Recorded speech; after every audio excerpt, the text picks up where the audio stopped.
From the heart of Maine, this is the DuView Podcast.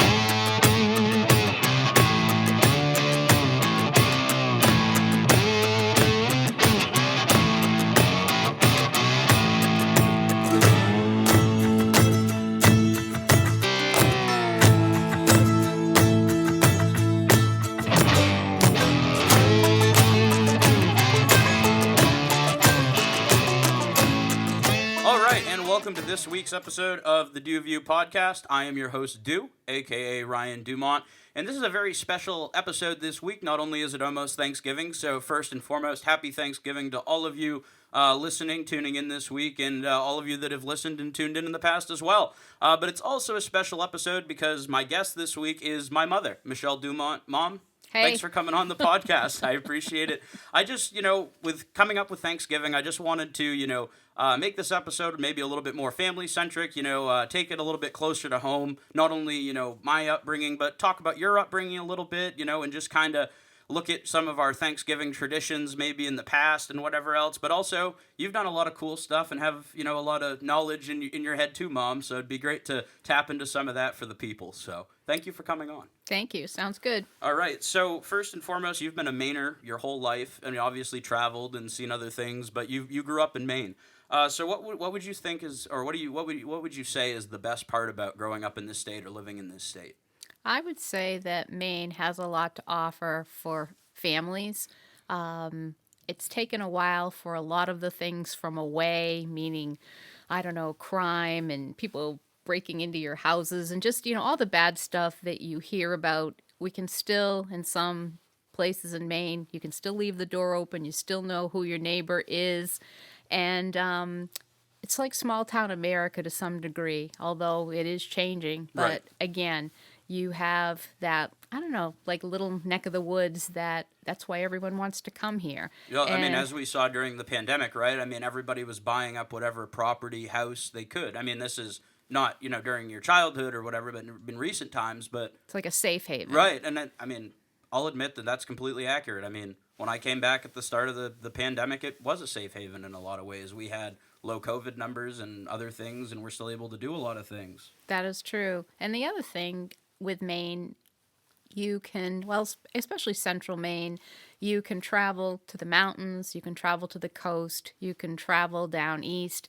You've got lakes, you've got oceans, you've got fields. Geographically, pretty much everything. You got it we all. even have desert. There is a desert within an hour's distance. That is true. Like I said, the unique thing, like you said, unique thing about living in central Maine, everything's close. Beaches, lakes, doesn't matter. Except when you come from out of state, and I've had friends who've come and they say, why do you have to drive in your car to everything? And right. It's like, it's just a way of life. Yeah. But again, we like it here. We choose to get in our vehicles and travel to wherever we want to go. Oh, and that was a huge sticking point when I went to college down at St. A's, talking with like Jim Talalas, who grew up in Dorchester, right? He's like, you drive everywhere? And he's like, I don't even have my license yet. And that was at, 18, 19 years old. He since has his license now and drives because he's, living in New Hampshire. But it was just too funny that, I was like, you don't drive everywhere? Well, and the other thing being, when you grow up in a city, you've got mass transit everywhere. And here, where I grew up, between Skowhegan and Boothbay Harbor, you had a taxi, a bicycle, you walked, or you got into your Express, yeah. You got into your car.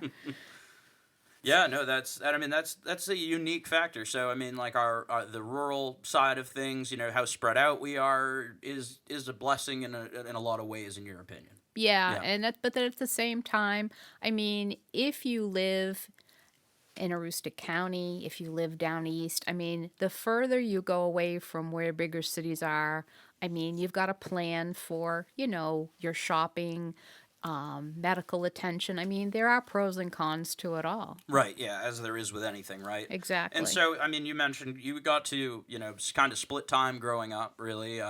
We had, part of the family with Grampy down in Boothbay Harbor, and then, with Grammy up in Skowhegan. So you split time in between both. So what did you have a preference in what area growing up, or was there pros for one area, cons to another, just geographically speaking and, cultural makeup and all that good stuff? Well, I would say there are both pros and cons. I was actually born in Boothbay, so we summered in Boothbay. We had a cottage on what was called the east side, and it was a lot of fun because the ocean, I mean, you could see the ocean from the cottage. We weren't right on the water. Right. I remember, I mean, the cottage burned down and was sold off and whatever else, but the property sold off. But I remember when we went out for a clam bake out there on... You went to Cabbage on Island. Cabbage Island. You were able to point out to me, you see that pasture over there or wherever, that's where the cabin was, or the cottage was, rather. Exactly. And, that's the other thing about being, in Boothbay. When I was little, there were a lot of areas that were accessible to people who lived in town. Like you could walk from our cottage and you could go to a great sandy beach, believe it or not, in Boothbay Harbor. They have and those swim. sandy beaches? Well, there were some, but as time went on and people bought properties up, all of those were posted and disappeared for people who, lived in the area.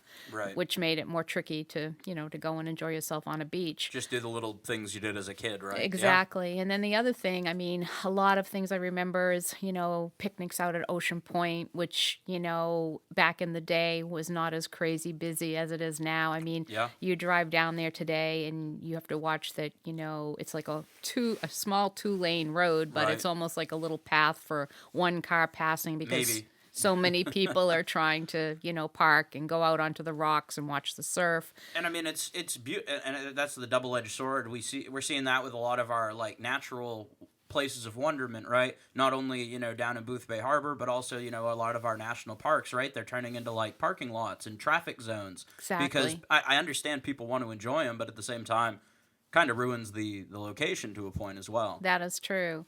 And the other thing about being in Boothbay, there was a store down in the heart of Boothbay Harbor, Carbonis. It was Carbonis fruit store. Which was our family's, yeah. Yeah, and so growing up, I mean, they were uncles and cousins and just everybody, who were really kind of, a lot of them fresh off the boat, from Italy, right? I mean, because we had a large influx of family members come over between the rise of fascism in Italy and other just better life, better opportunities in America, as a lot of folks did. That's right. And the neat thing about the store is, again, back in the day, it was called the Fruit Store, Fruit Company. They had like big like peach baskets out in front of the store with fresh produce, and I mean it was very good quality.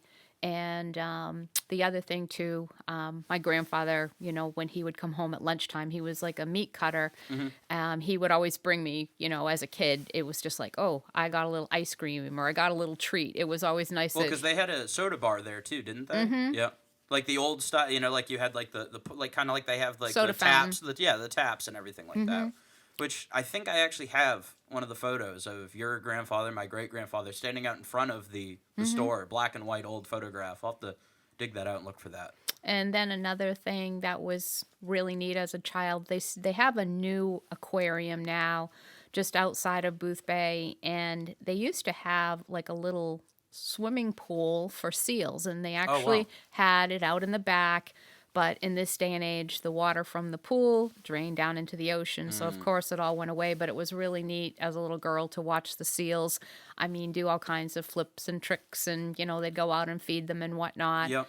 And that was kind of a fun thing to do. And then the Railway Museum. Actually, my Uncle Henry, he and his friend George McAvoy, who owned, and I believe still owns, the Railway Museum, they were like conductors and engineers for the train when I was little. And so it was fun to go up there and, actually take train rides. Right. And well, and a lot of people are surprised that, like, when they talk about the area, I say, oh, yeah, actually, I know the guy who, got all that started. And I mean, I could go, I remember walking down there with Uncle Henry one day. We went into the, the back area where they have all the cars, the auto museum portion. And he goes, yeah, we wrecked this one, put it out in a field somewhere. And I'm like, but it's in the museum now. And he goes, don't worry about it. Exactly. But they did. They went out and they, found all the different components for the train and for the old antique cars and things that are out in the museum. Very much original. Which is unique because it passes on the experience to. I mean, because let's be real. I mean, the trains of now and the trains of back then that they're referencing are very different, right? That is you true. know, coal power, wood powered burners versus superconductor whatever's they have now. You know. Exactly. And then the other thing, in Boothbay, there was an ice cream stand called Round Top Dairy, and it still exists today in Damascotta, Bristol area, but it was like the best ice cream ever. It was all homemade, and the strawberry ice cream had like huge chunks of strawberries in it, and it just, I mean, was just decadent ice cream. And that was kind of a nice treat to, you know, go on up and get a Round Top ice cream. And then getting back to the cottage, when I was little, I had a little pet duck named George. And it was kind of cool, you know, being like a little kid and, Yeah. you know, I mean, having a little duck, and he had his little pond, and, you know, he had a grand old time out there. And I don't know, just a fond memory. Yeah, no, most definitely. And then in Boothbay, when I was younger, it was more seasonal than it is now. They had like a movie theater, which they would open up, and it was down near the main part of town. Downtown. And coming out of downtown. Coming out of downtown, yep. And then as far as things go, though, when Labor Day came around, then of course the movie theater closed, the bowling alley closed. Yeah. Everything closed, and it was just a very quiet community as compared into the summer. You know, the Windjammer parades would be there, and they had huge parades, both the schooners coming into the harbor and then the marching bands and just all the floats and everything was quite a big to-do. And that used to be in July, and then they moved it back before July. I think it's like the end of June now, but still not quite the same. Yep. And then they've also always done like the blessing of the fleets, you know, like in May to, you know, hope that there's no harm that comes over all the boats and things in the harbor. And then the other thing, back in the day when you actually had a dump, and I mean a place to, you know, throw your trash. That was like a big event. You know, I would go with my father or my grandmother, whoever was going to the dump, and it was like smoky and smelly and awful, and there were rats running around. And then you'd go down the street, and then there is a place to get so-called fresh water. There was a pipe coming out of the ground. Yeah, fresh. And because the water coming out of the tap in Boothbay from Adams Pond, the water was so terrible, most people would go to that pipe and get their fresh spring water, which, you know, today, you know, I just kind of shake my head and think, Man, we're still alive. Yeah, so, right? how good was that water? And the other thing, too, being down there, I have a couple of memories. My grandmother, she always would like cook, and she would cook things from scratch. Some things, when they had like yard sales and things, she would, you know, sell, you know, some of the things that she made. And they, because of the traffic and the lack of parking, they decided to open up the back portion of their land and made a parking lot back there. And so once it got going, they had people that would come and park, people they got to know from all over everywhere, that would park year after year, you know, in their parking area, which, you know, is still around today. Exactly. I mean, no longer in the family, but it's still around today. Exactly. And then we used to go out on lobster boats and mackerel fishing. But back in the day, I didn't like fish. The only fish I would eat was tuna fish. So I don't know. It was an experience. Kind of a missed opportunity. Yeah. But now it would be like, oh, bring it on, because No, lobster, those things are good. I mean, I was going to say, we've eaten a lot of fish. Exactly. A lot of seafood. And then I guess going from the coast to the inland area, my mother came from there, and then because our cottage wasn't insulated, we had to go somewhere warm in the winter or fall. So we ended up living in Skowhegan. That's where, you know, I went to school. And Skowhegan was a unique town at that time. I mean, it was a lot different than it is now. Yeah, I'm sure. very prosperous with different types of mills, from, you know, woolen mills, cotton mills, paper mills. Well, shoe factories. The Shoe paper factories. mill, the Didn't paper come mill till wasn't later. come until later. Yep. And then the downtown had everything. There were no closed up, buttoned up shops. Everything was vibrant and alive, right? Well, when it started out, you had all your clothing stores, shoe stores, restaurants. I mean, you had 2 jewelry stores, you had 2 optometrists. I mean, you had everything you needed. Right. There was a grocery store downtown, which was good size in A&P. There was a Sampson's, which was another grocery store in IGA. Yep. I mean, and then George's Banana Stand, well, obviously, up the hill. well, you had George's Banana Stand, and then each neighborhood had a market. Yeah. You know, so you would go from George's, you go up the street, like a street over, there was Dick's. And Well, I mean, we even had the family store there, too, North Avenue Petroleum. I mean, we had the gas station and the petroleum, or the heating oil delivery business. On your mom's side of the family, obviously not your dad's side of the family. Right, right.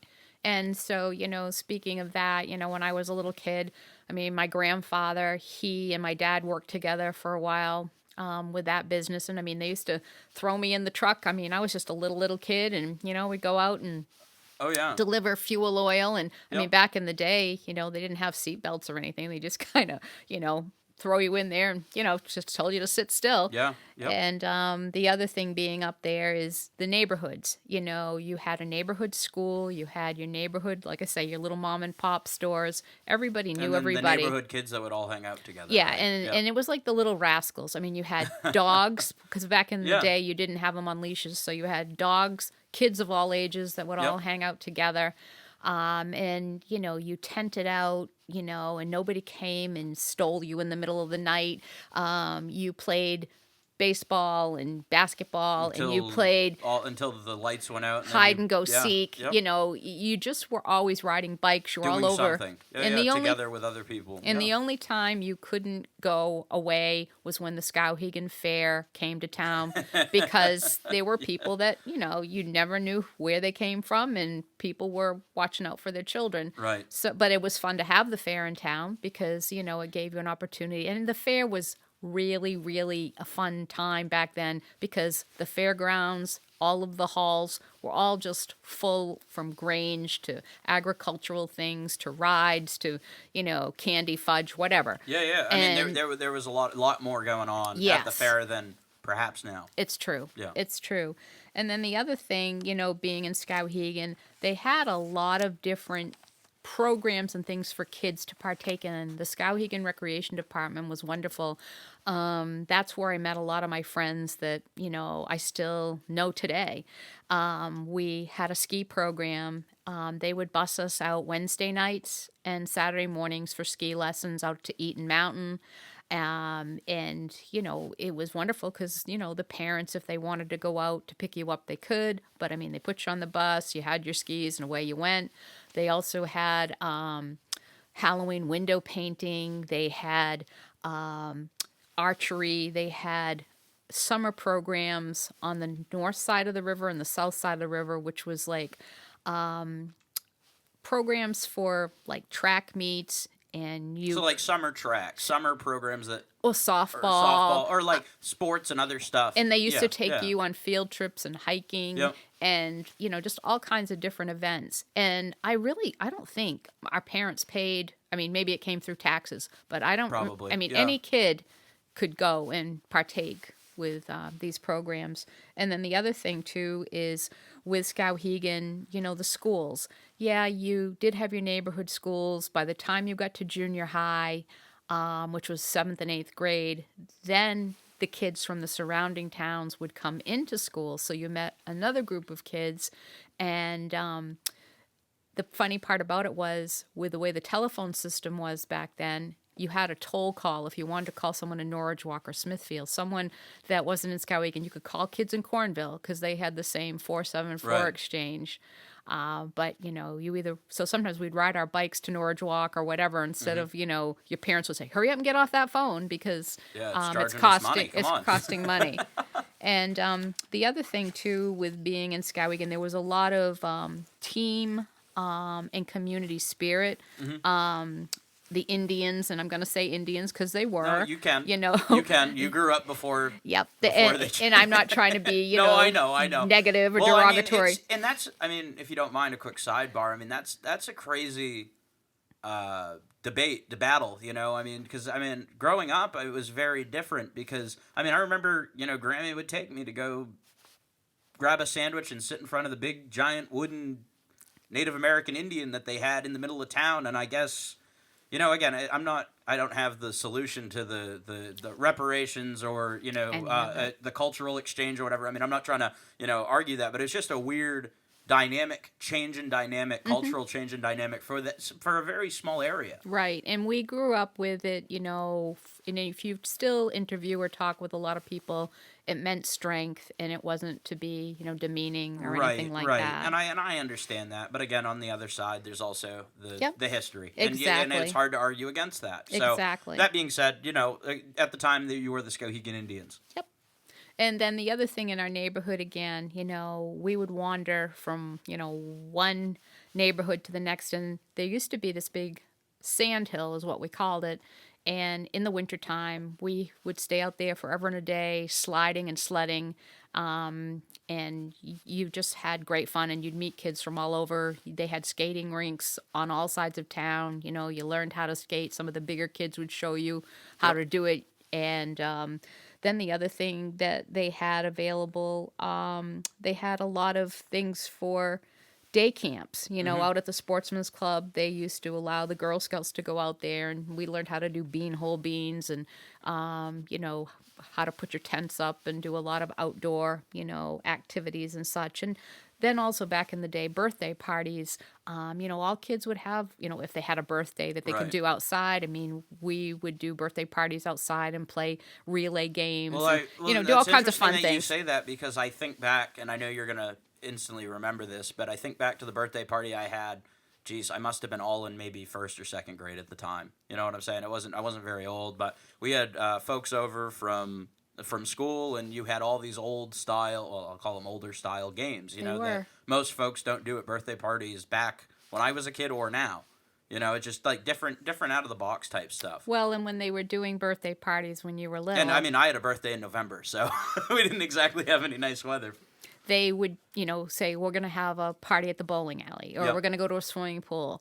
And I thought, let's go back to, let's do relay races, and let's, just have a lot of good old-fashioned fun. Mm-hmm. And I'll never forget, there was a little girl who came, and she knocked on the door with her mother, and she looks up at me, and she's a first grader, and she says, well, I've been to a lot of birthday parties, and if this one's boring, is it all right if I go home? And I went, Jeez. Yes, indeed. If you're bored, you can go home. And I told her mother, I said, we'll call you. Yeah, nothing to worry about here. She ended up having a wonderful time, and her mother called me a week or two later and just said, well, can I borrow some of your ideas? And I said, oh, these ideas are just things that I grew up with. I said, yeah, nothing original, really. Yeah, you're more than happy to utilize them. Well, that's what I think some of the cooler things or the more unique things that you did with me or we did in general was because we just did stuff that wasn't the norm. Yeah. I know I hate to chalk it up and make it sound that simple, but I mean that's the reality. I mean, we've never been folks that follow the status quo, so to speak. Yeah, yeah, exactly. And I don't know. I just think that I guess being like older parents. Yeah, that's true too. Both of you were a good. Maybe 5 to 10 years. Yeah, I was going to say sometimes even 10 years. Yep. And that created a different dynamic growing up, but also looking back now.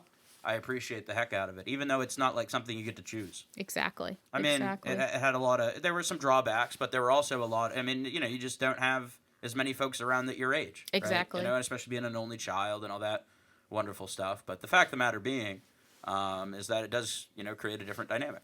It does. And then the other thing I'll just talk about is, again, when you had all the neighborhood kids, nobody gave it a second thought everyone had station wagons. They didn't have minivans or SUVs. They loaded every kid they could find, again, including dogs, into the back of either a truck or a station wagon. And you went swimming, went to a ball game. You can thank Ralph Nader for that in making everybody wear a seatbelt. Did I tell you the story about when I was working on the campaign? No. And Bill got a phone call from Ralph Nader? No. Oh, yeah. So I picked Governor Bill up at the airport. After the Iowa caucus. Mm-hmm. And, I was talking with him. We were just shooting the crap. How'd things go in Iowa, because I was in charge of New Hampshire at the time, and everything like that. And so he goes, oh, it's just a minute, Ryan. I got a phone call. And so he goes, Ralph, how are you? And, yeah, he was on the phone with Ralph Nader the whole time. It's just like I'm in there just driving, he's, they're laughing about, whatever. And crapping on, talking crap and whatever else. But, it was just really, really, really funny, that I was in the car with the guy who basically, mandated seatbelts and a lot of other things. Bunch of other really crazy things. I didn't, and who, and who also ran for public office himself, too. Yeah, ran for president a bunch of times. Exactly. That's just weird. Anyway, seatbelts, yeah, darn him, no. But, I mean, things were just so simple, and people really never used to give it a second thought because that's the way it was. I mean, riding bicycles. I mean, yeah, I think it's great that kids wear helmets today. Skiing, I'm glad people have helmets. Yep. But, again, we're kind of products of our generations, I guess. I think that they let survival of the fittest play out a little bit more back then, And speaking about that too, like we have this whole pandemic thing, and right. You think about back in the day, like if chicken pox were going around because they didn't have any vaccines or anything for that, they'd round up every kid in the neighborhood. Yeah, and they'd lock them in a room together. Basically, get it. They just wanted everybody to come down with it because they'd just get this one healthy and then the next one and the next one. And then you were fine, right? After you got it, you usually didn't get it again. Although a friend of mine got chicken pox, I came home. I didn't get a chicken pox, but I must have transmitted it to my brother because he got it. Chris or David? Chris. Yeah. And he had chicken pox all over him. So, I don't know. Jeez.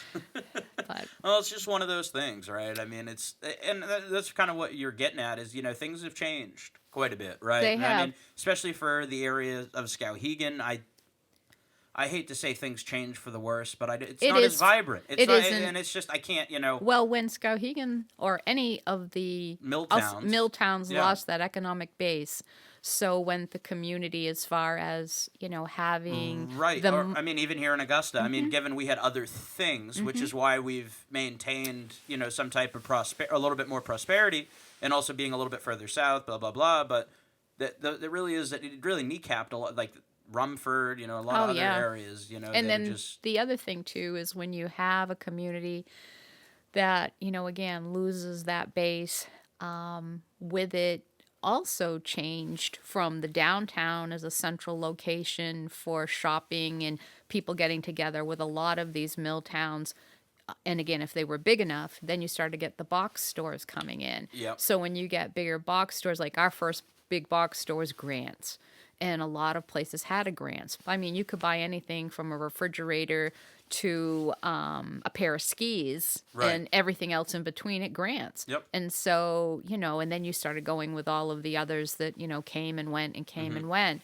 But that took away again from, each individual store having its whatever it sold. Well, that makes me think, hearing about that, there's actually a great song by Alan Jackson, the country artist, the Little Man, talking about the deterioration of small town America because of box stores and other big corporate entities, such as that. And I mean, like, not to hate on, like, Hannaford or something like that, because they're a little bit more localized, but like, like Walmart. Exactly. For example, like, I know, like, that Walmart service is a good chunk of Somerset County, but at the same time, Walmart's kneecap local economies. It's proven. Look at the stats. You know what I'm saying? So, at the same time, it's a double-edged sword, right? That is true. Or the other thing that you look at, too, is if you travel, I don't know, anywhere in the state, even in the southern part of the state, if you go more rurally, if you could be a fly on the wall or a time traveler and you could look back to when these places were in their heyday,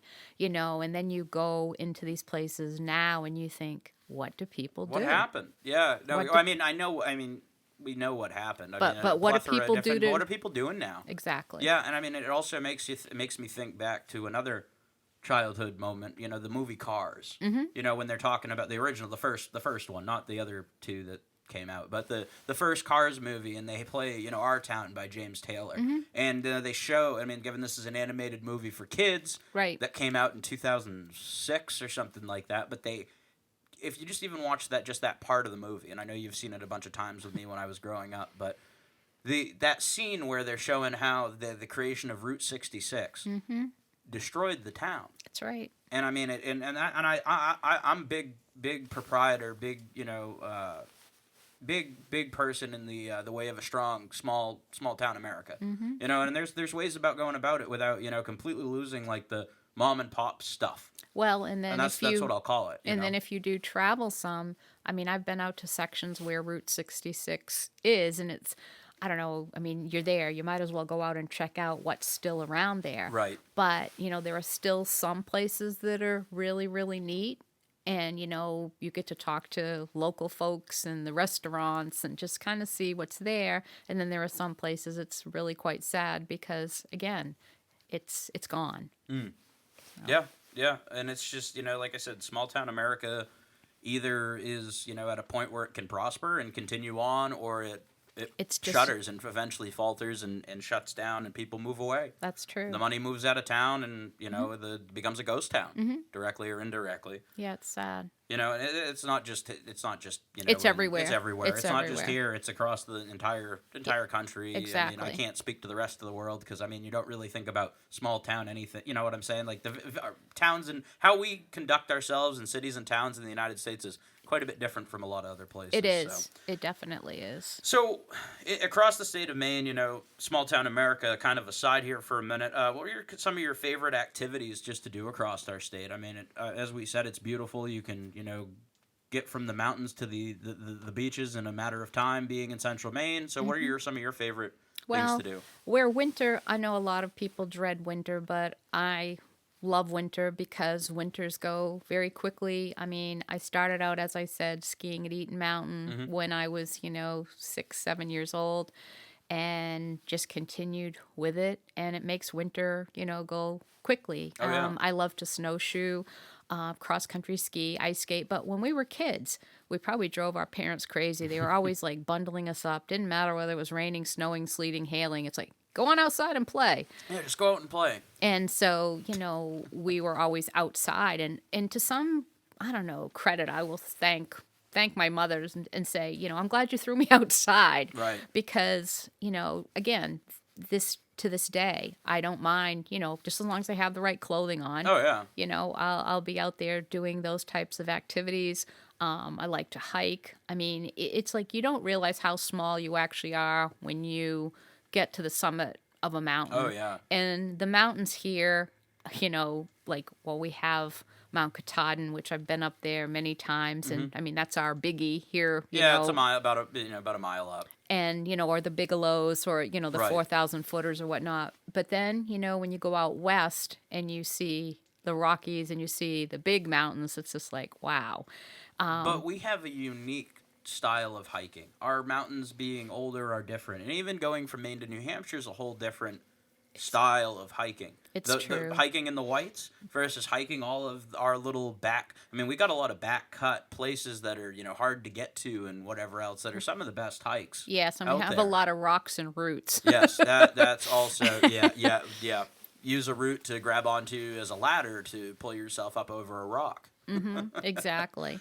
Or, the other thing that I've been doing more of, I like going to the ocean. But growing up, like I said, I had Boothbay Harbor, but that's not really one of my favorite places to go to see the ocean really anymore because there's too many people. A lot of the places that you could go, you can't. So I've been trying to visit areas that are a little less traveled. Same here, yeah. If you go down to like the Castine, Stonington. I mean, there's outside of Bucksport, not quite MDI, but then MDI. There's places I call it the quiet side of the island. Yes.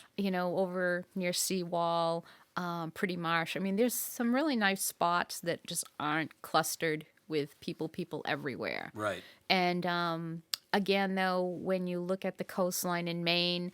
Again, if I want a nice beach, well, I'm still going to go down probably to like Pine Point. I mean, it's just sandy. Outside of Portland. Yeah, it's nice. It is plenty of spaces to, put your blanket down to be. It depends what you're trying to do at the beach, right? Exactly. I mean, that's the fact of the matter. If you're just trying to lounge, go to the sandy beach. And then, I like to bike ride. I still do that. And again, I like to go faster. I'm not somebody that's going to go out and mountain bike and fat tire bike. Yeah. I don't know. It's just... You're more of a road cyclist. I'd rather go for the speed. And then I don't know, as an adult, nobody ever played golf when I was younger. So, I mean, this is something I learned to do later on. And I mean, I'll probably never be any good at it, but hey, it's Me fun too. just to go out there and just hit that ball. Yep.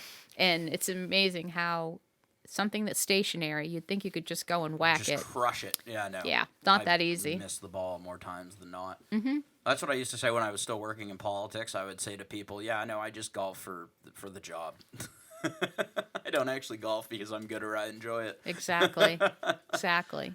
For the social aspect. For the social, well, that's where all the work gets done is on the golf course. Exactly. Everybody knows that. That and the smoke-filled rooms. Yes. The single smoke-filled. That's what we used to joke about in school with Professor Lucas. We used to say, "Oh, there's just like one smoke-filled room that's used by everybody." And everybody knows about And it. everybody knows about it. Yeah, no, that's too good. But when you're not enjoying yourself, you work as a dental hygienist, which you have done for 40 years. I was going to say you have some experience under your belt in that, and you definitely have a lot of knowledge in your field. And so, when you were growing up, did you have any inkling of like teeth and dental hygiene, or was it just the sciences, or what kind of set you on that? Was it always an interest of yours, or was it just kind of something you fell into? I wanted to be a teacher. And I had a hygienist at the time who actually became my mentor. Kathy Turbine is her name. And, she'd just always say, so, like, what do you want to do? What are your thoughts? What do you like? And so I was telling her that I was thinking about teaching, but at the same time, being in high school, I don't know, I guess was astute enough to kind of see that people were going to college for teaching and there weren't a lot of jobs. And I thought, well, I don't want to pay money, go to college, and then have no job. So she said, have you ever considered, something to do with dentistry? And I thought, no, not really. And she said, well, do you like science? And I said, yeah, science. I like science.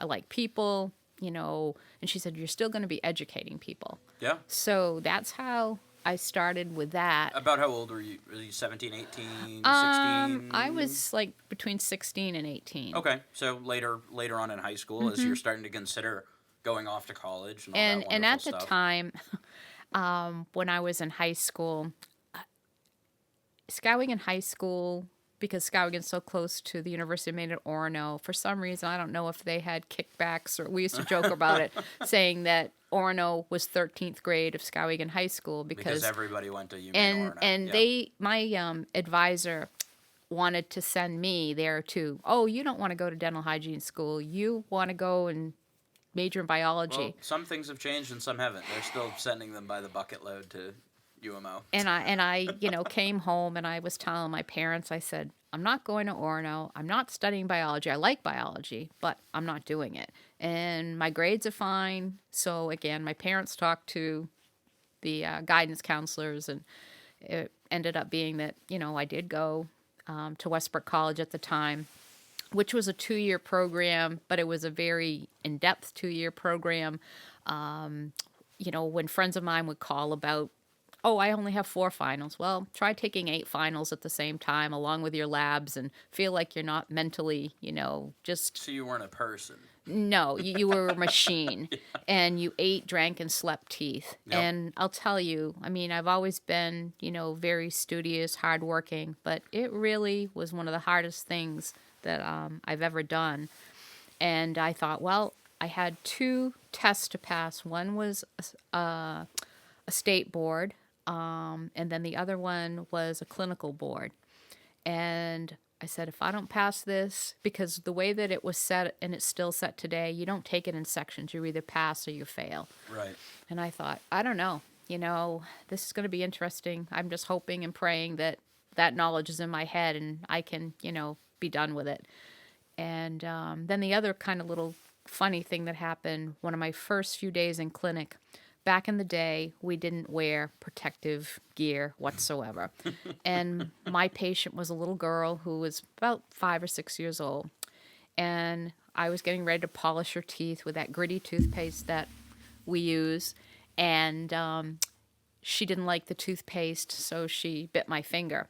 And I thought, oh, this is wonderful, because the teachers and instructors would grade you on everything, from, how you engaged with a child to, how you performed with whatever dental services you needed to do. So I thought, I've got to find some regular toothpaste. So I went to the central supplier and I found a little tube of Crest, and that saved the day. But I had, broken skin, and bleeding, and I had to find a way to, clean my hand, watch the child, and find something like a glove or a finger cot to put over my finger. Yeah, and I thought, do I really want to do this where people are gonna bite my fingers? And Right. So yeah, but I pursued, and Not only did that, but you went on to also have a child, and so bit fingers and all that. So exactly. So that was just one of those little yeah, bumps in the road. But that if you didn't quit that day, you weren't going to quit. You know Exactly. what I'm saying? That must have in your mind said, this is for me in a lot of ways. Well, it is, because even as long as I've been working, we all have our days, and there's no Right. such thing as a perfect job, but I still enjoy what I do. Hey, that's what matters, right? And I've met a lot of wonderful people who, you become friends with, as well as, your patients. And Most definitely. and the thing about teeth, and I learned this a long time ago, is, in school, they try to instruct you that, you're supposed to take your finger and shake your finger and say, you're supposed to brush and you're supposed to, floss your teeth. Well, you have to take a step back, and you're an educator. You're like the messenger. You can't make somebody do what they don't want to do. Yep. Because they're not your teeth. And yeah, or they're not your kid, right? It's like, when I was long-term subbing and last year, it's like, oh, I didn't do my homework. Really prefer you did, but at the end of the day, I can't force you to do it. That's right. Choices that people you make your own choices. Exactly. And then the other thing too, you find out that there are other ways to try to appeal to people on, other tools that they can use to keep their mouths healthy. And see, years ago when I first started working, they thought, well, you have gum disease, you have cavities because you're not brushing and flossing. There's so much more that goes into that. Right. It's like a chemistry experiment in your mouth. If your pH of your saliva runs acidic, you're going to have problems with cavities. If you're... It's going to chew your teeth up. Exactly. Yeah. And, things that we eat, things that we drink, quality and quantity If of you saliva. smoke, if you dip, what you put into your mouth. It's like you said, it's more than just brushing and flossing. That's still important. Or medications, right? too. Medications can dry you out. And then there's genetics as well. Some people, if you get that short straw that you have a genetic for gum disease, you can pass it on.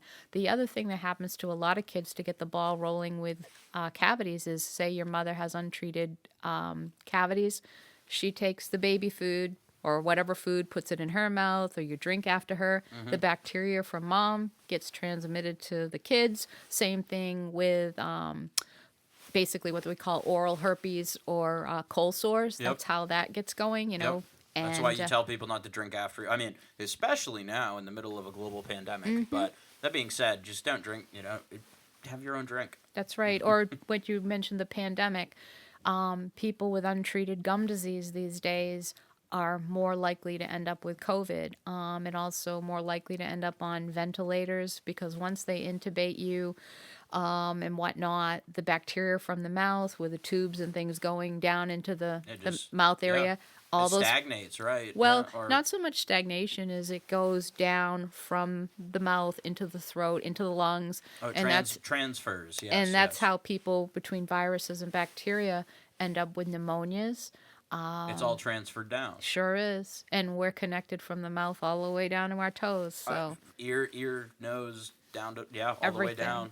And people just sit and think we just clean teeth all the time. There's just so much more that goes into my job. The like dentists just put just put like crowns in and root canals, that type of stuff. There's so much more to it than that. We're looking, like I say, at overall health. We're looking at untreated blood pressures, people who have high blood pressure. You test everybody that comes into your room with a blood pressure cuff. You take their blood pressure. Or people that are dipping and smoking, also drugs, abuse. There's just so many different aspects that nutrition, eating disorders, that you can see in the mouth. Right. Well, you were telling me, and I know you can probably explain this a little bit better than I can. You were telling me that something along the lines of you can almost like have like a detection system for certain types of cancer or mouth cancer, by looking at the mouth and knowing what to look for, right? And that's amazing. I mean, that should floor people. And most of the time, people don't even know, why do I have to stick my tongue out? Or if your dentist is not doing an oral cancer, check, they should. They should be checking, your tongue, the roof of your mouth, the inner sides of your cheeks, under your neck, the floor of your mouth, your palate, your throat. I mean, all those areas. And most of the time, people don't even know that there's something there. Right. And so that's why we do what we do. And even just looking at someone's exterior, I mean, I've had people come in that have had dry, crusted areas like on their ear or forehead, and sometimes they've been cancerous on the nose, Yeah. So, yeah. Oh, that's crazy. And like I said, actually in one of the previous episodes with Deb Violet from Free Me from Lung Cancer, she and I talked about like all the different ways of detection, and screenings and all that. And this is another great example of that. You know what I'm saying? Just going and getting your teeth cleaned twice a year. Every 6 months, and the sad thing about living in the state of Maine, so many people will say dentistry is too expensive. I can't afford it. And again, but you know what? They'll go and buy a pack of cigarettes, or they'll go and buy a bottle of booze, or they'll go and buy a pound of weed, or you know what I'm saying? Like priorities, again, right? personal choice.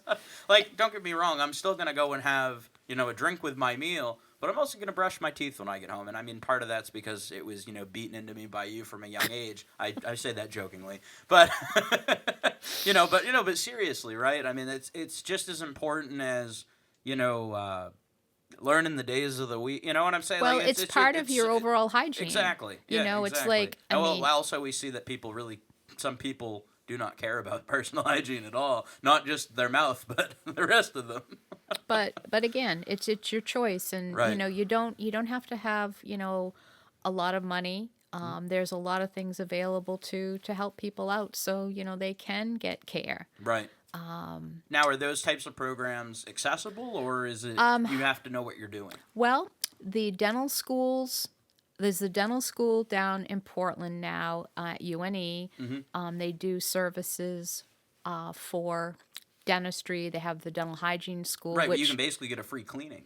It's at right? They're at a reduced rate, like a sliding fee type thing. Yeah, but I mean, it's still very much more accessible than having to have a private insurance or something along those lines. And then in Portland, and then down in Washington County, Franklin County, going up toward Lincoln, they have it's like a community clinic type thing where again, those availabilities are there for people to get, treatment at a reduced rate. Yep.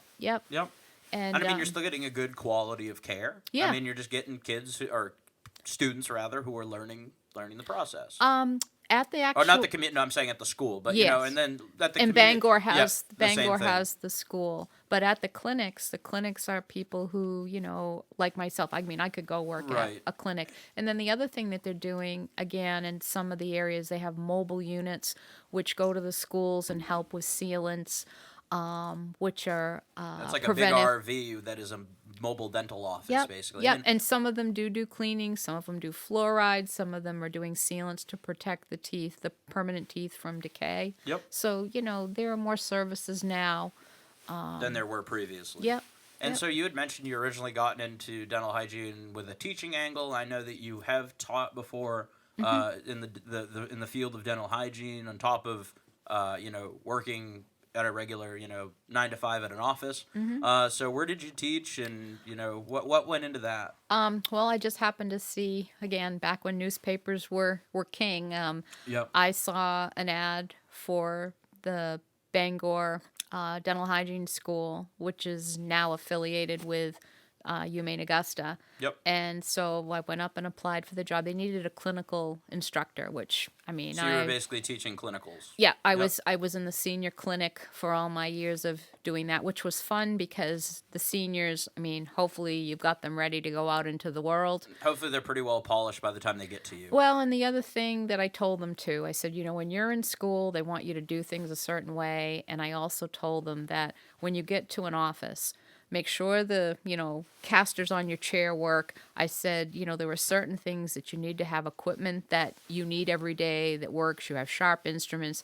And I said, when you go for an interview, there's a number of things you want to, ask about.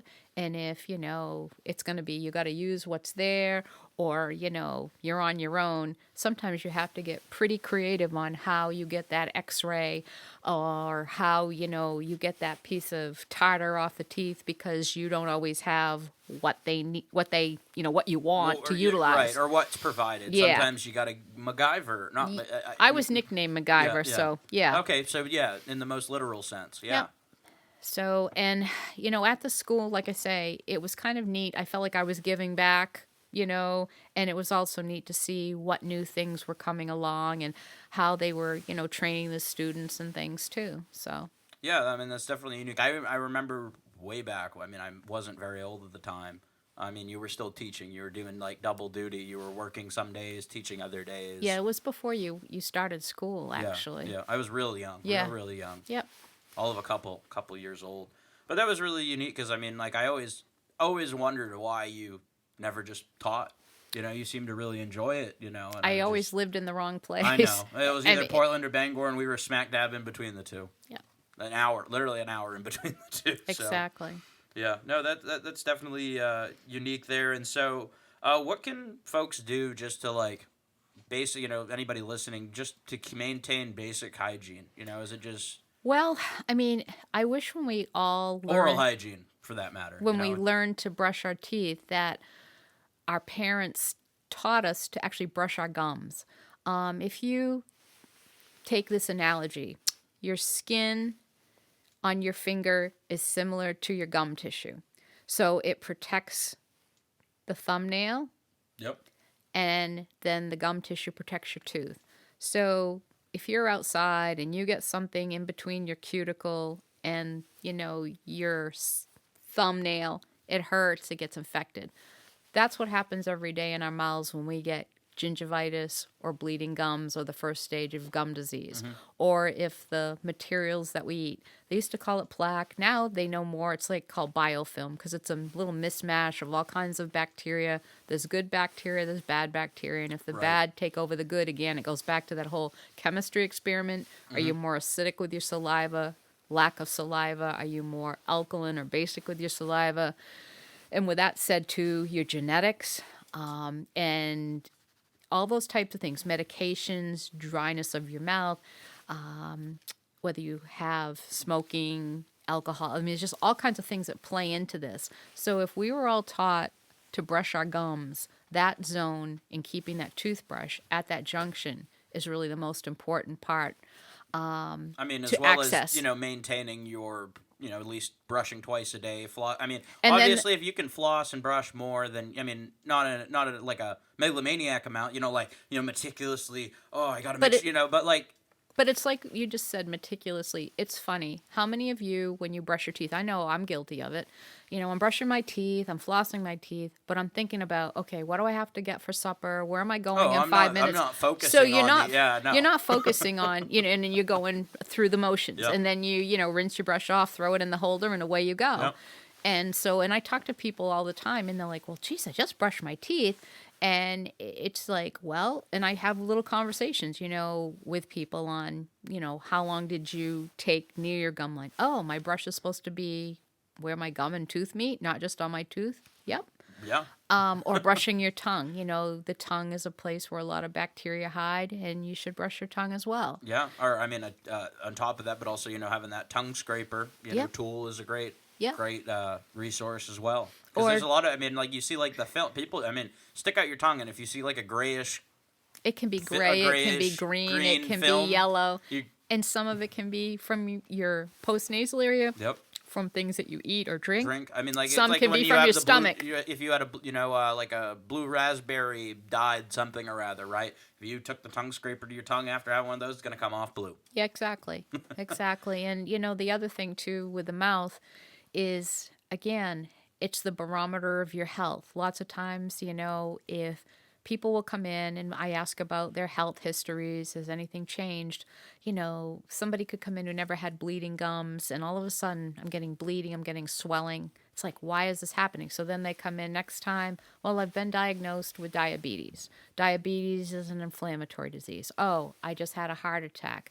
I have high blood pressure now. There's a lot of underlying things that are just kind of like waiting for the other A shoe lot to of drop. causation, correlation type stuff. Yeah, Yeah. most definitely. I mean, like I said, like just like looking into the mouth as like an early detection system, or like you said, and I love that you use that as the term, the barometer of your health, right? Or you can really, I mean, or the thermometer, whatever you want to call it, right? It's you can really kind of, kind of tap in and see what's going on. How healthy is this person? And then the other thing that they're utilizing more in dentistry, so your saliva. There are different saliva tests that you can use for HPV. There's saliva tests for how decay oriented are you. And then there's another one for gum disease. Again, you just take your saliva and you spit into, like a little vial. We send it to the lab and they analyze it and they can tell us a lot about what's going on in your body. I think that's amazing. That should And prompt people alone just to go get their teeth cleaned. and I'm like not I just say, trying to drum up more business for No. you in the office. No, we're definitely you know, very busy, yeah. but at the same time, your teeth are supposed to stay with you for a lifetime. And I remember You don't. when It's not like you. I mean, you could get one reset, so to speak. You know what I'm saying? When you're a kid to adult, and that's it. You don't get a new. It's not like you turn 50 and you get a new set. not like a shark. No. And the other thing too is like with your teeth. I mean, years ago, I used to hear people say, "Oh well, I'm about 60 years old. I'm gonna stop, getting my teeth fixed." And I'd say, "Why?" And they'd say, "Well, my mother lost her teeth, and my dad lost his teeth, and this one and that one lost their teeth." And it's like, it's not part of aging. Your teeth are, again, supposed to stay with you for the rest of your life. And Right. usually people had gum disease, they had bad decay, or they maybe didn't go to the dentist routinely. Or maybe you weren't getting enough calcium. Have weak teeth, right? I mean, Well, it's- usually in this country, in a third world country, maybe. maybe. But usually, in developed first world countries, nutrient wise, you usually will be okay. I mean, again, a lot of the drugs that are out there right now that people are utilizing, right? like people who use meth. I mean, Meth mouth. Yeah, I mean that's. I mean, you're smoking it, so it's a standalone. your teeth look like they're just melting. Right. I mean, and it just It must be ruins. disgusting. Well, on top of and that. most times you're not going to see these people because of their addiction and whatnot. But every Right. once in a while, you may have someone who's recovering Yeah, that you right, might right. see, or somebody on an emergency basis. It's Yeah. interesting. Yeah, I mean, like I said, you must see it all. Really. Oh, I mean, if you do something long enough, usually you will see. usually you'll see just about everything. Yeah, it is true. So with Thanksgiving coming up, I mean, it's important that folks, have good oral hygiene so they can enjoy all the good food we're gonna, indulge ourselves on here in the next few days, right? So with that being said, what's your favorite thing to, eat or to make at Thanksgiving, Mom, when we're, around the table? I would say it kind of stems back from when you were a little kid. We were going to travel up north to be with family in Aroostook County, in Fort Kent, and you always loved pumpkin pie. And I thought, it's going to be tough trying to carry a big pie, so I made some little teeny weeny, like tabletop Mini pie. pies, yeah. Yeah. And so from that point on, that was kind of always a fun thing, to make and to give you your little teeny tiny pies. Even when I was in college, I still got tiny pies, either when I came home or to take back with me. Yeah. Even when I was working on the presidential campaign and I was living out of state, I still got some pies to take back with me. So yeah, no, those are good and appreciated. And I don't know, I've always liked to cook, so I don't know, it's just fun making things that you don't always make have. Like right. sometimes sweet potato casserole is good, or just different rolls and desserts and things that I don't normally eat. Right. And I don't know, just kind of makes it fun. Yeah, no, most definitely. And like I said, that's the great thing about Thanksgiving is that, I mean, unless you're somebody that eats turkey and potatoes and stuffing all the time, I mean, it's a change of pace. It is. Right? And I mean, not only just gathering with family or, getting together with, whomever, it's a, great opportunity. And I don't know, and I think I have always liked Thanksgiving, which I call the forgotten holiday, because with all of the media, it goes from Halloween to Christmas, and Thanksgiving is just kind of like doesn't exist. And it's sad because I think that people should be thankful. I mean, again, living in the United States, We have a lot to be thankful for. we do, and most of at us the end of the day. don't know what a bad day is. Right? Not a really bad day. Like, I Exactly. mean, most of us, and this is most of us, not all. You know, you have a roof over your head and a meal of some type on the table, you know, and at the end of the day, in terms of human survival, that's all you can, I guess, ask for. But, you know, in terms of those basic needs, I mean, we could have a whole conversation of what you could consider basic needs in this day and age. But That is true. the fact of the matter is we do have a lot to be thankful for. We do. Regardless of how bad things are for a lot of folks. And there are a lot of people that are hurting. And Yeah, no, it's most definitely. sad and, to see. You know, it's sad to see, but those of us that do have or aren't struggling as much just should take a step back and be thankful. And that's, you know, part of the reason I wanted to have you on was to reflect on that. So, you know, thinking about, you know, Thanksgiving, what would be your favorite Thanksgiving memory, if you can think off the top of your head? I know that's a lifetime of memories to think about. Is there one that stands out or a couple? Oh, that I've got stand a out? few funny ones. Yeah. Again, when we were up north, I have a picture of you, and this was before you went to school, or you must have been maybe in kindergarten at Like the most. 4 or 5 years old. And you're holding the drumstick, and you're like eating it, and the Yep. drumstick, I swear, it's like bigger than you are. Yeah. And but it's like, yeah, I gotta have my drumstick. Right. And then another one, we used to grow pie pumpkins in the garden years ago In Skowhegan. in Skowhegan, and one of my brothers was actually born on Thanksgiving, and so I asked him, I said, well, for your birthday, do you want a pie or do you want a cake? What do you want? So, because I was supposed to bring dessert for Right. Thanksgiving. So anyway, he said, how about a pumpkin pie, a fresh one? It's like, no problem. Yeah. So I got the pumpkin all, you know, it's a lot of work. I mean, you have to take the pumpkin and cut it up, and you either have to steam it in the oven or in a microwave to Right. get, you know, the flesh and puree it down. And so I got this pie all taken care of, and it was a nice day outside, but my kitchen was very small at the time, and I thought, well, there's no birds, there's no bugs. I'm going to take my pie and put it out on the back deck to cool. So something possessed me to go check on this pie, and the neighbor's orange cat was sitting in the pie, and that pie was ruined. And this was before cell phones, so I couldn't even take a picture to say, oh, look at this. So I hurried back into the kitchen, and I had a can of pumpkin, and I made another pie. And then when I brought this pie that was edible to Thanksgiving, I said, well, don't say this is like the best homemade pumpkin pie. And I told them the story about the cat. And they were like, why did you put it outside? And it's like, well, because I didn't think anything was going to bother the pie. But Yeah, not in November, you know, like. yeah, the I cat. mean, you look out and there's like a deer gnawing on the pumpkin And I pie or something. had a cat sitting, and an orange cat at that. It Yeah. was just kind of comical. Yeah, maybe I don't know. You know how cats are. If they fit, they sit. You got it. I'm sure he fit perfectly. was in the pie pit. he Yeah, was happy. He was giving thanks, I guess. Yeah, he was thankful for you leaving that pie out back. I'm sure.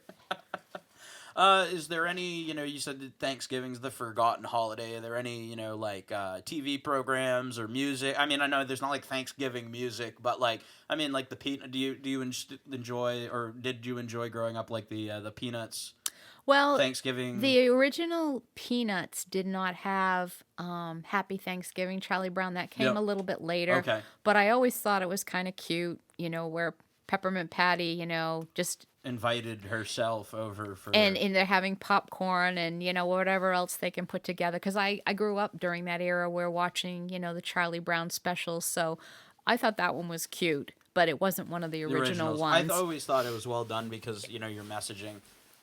You know, just be thankful for And getting everybody you know, together. Yeah, and getting everybody together. And I think that's, especially during the last couple of years here, is that I've come to realize, and I'll ask you what you're thankful for here in a minute, but I'm thankful for just the fact of being able to get together with people again. Because I'll be honest with you, I had to change my whole social parameters up around because I mean, just there wasn't a way to associate with people for a long time, and so I mean, getting together with people over this last couple of months has been honestly one of the biggest things I'm thankful for this year. Well, let's face it. I mean, most people are social beings. Yeah. I mean, yeah, it's nice to be by The yourself. good majority of us are not introverts; we're extroverts. Right, and you know, and it's nice to have people that you share common interests with, that you enjoy, Right. to be with them and enjoy their company and, again, do things. Mm-hmm. And to be isolated. And I mean, in getting back to Thanksgiving, I mean, there have been times when I knew of folks who were older or even some patients that didn't have anybody. And I invited them for Thanksgiving because I just think it's sad for people to be alone. Right. And I mean, that's kind of I know it's important to spend time with family, blood, is important and all that type of stuff. But also, I think that's kind of in the spirit of Thanksgiving. I mean, because you think about the first Thanksgiving, whatever, regardless of how things actually played out, to the historical record, you had folks that were completely different cultural backgrounds that got together. And yeah, I know it wasn't always well and good between them, but they got together and shared a meal. Completely different people from different cultures, of different religious creeds, but in terms of giving thanks for what the land provided, that's something that everybody can get behind, regardless if you pray to Allah or if you pray to Jesus or whoever. Whatever. Because that's the beauty of it. For people to survive, people need nutrition. They need nutrients. Right. So again, that's, what brings Thanksgiving into that. I mean, you don't have to be so, I don't know, stuffed and full that you can't breathe. Right. But we're not talking about, No. like being ballooned out on the couch watching the Lions play or something like that, or the Packers play. We're talking about, quality meal, quality conversation, and just the basic appreciation of the things you have. Exactly. And the people you have in your life. And I think, too, with this whole pandemic thing, I mean, I don't know, I guess I think differently than some people, too. I've always been thankful for, like I say, I don't know, just looking at the sunrise, the sunset, what's around me. That's just who I am. And, trying to be thankful for having, certain people, in my life, or, Right. Having what I do. And because, like I say, I know there are folks that are much less fortunate than I am. Yeah, most definitely. And so that would you agree, is that more or less what you're thankful for as well? The being able to congregate, having people around.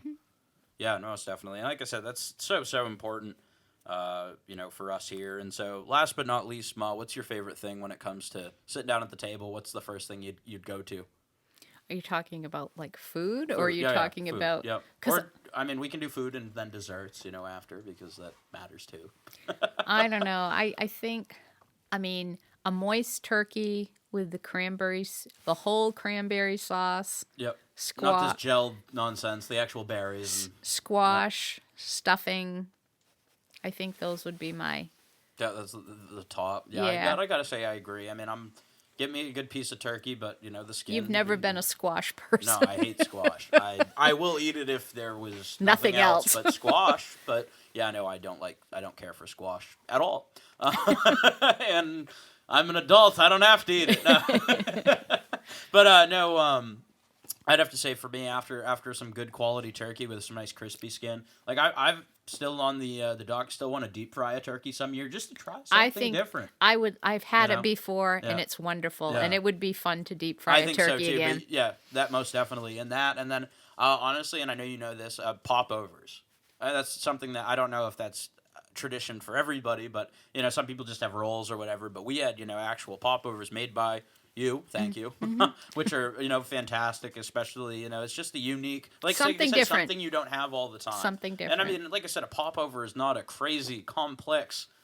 The complex part is the rising, making sure it's hollow, right? Well, the key is when it's in the oven, you don't open the oven until it's done, because once you have that air exchange of the heat with the cold, deflates. Yeah, they just yep, they become like a pancake. Oh, that's too funny. Well, Mom, thank you for coming on. I greatly appreciate you taking the time. I know you're busy just as much as I am here to come on. You've been a supporter of the podcast and of me since the very beginning, so thank you for everything there as well, and they're very thankful for you, not only this time of year, but every day, every year, so. Well, and the same here. Like I say, it's nice to have that appreciation for, for one another, whether you're mother and son or just, a neighbor down the street. Right, so. right. So thanks for coming on, and thanks everybody for listening. I hope everybody has a safe and thankful Thanksgiving here this week. And so in the meantime, catch up on all the good DuView goodness, driving to grandma's house across the river and through the woods, even if you have to. Take the DuView podcast with you this Thanksgiving, either this episode here with me and my mom, or any of the other 14 other episodes there. There's something for everybody. So hope everybody has a great holiday. Don't get trampled on Black Friday if you're going out shopping. And that being said, I'll be back in another couple weeks here with some new stuff. So just stay tuned and keep up to date with all of our social media and whatnot. And thank you everybody for tuning in, and happy Thanksgiving last of all. So have a great week, everybody, and be thankful.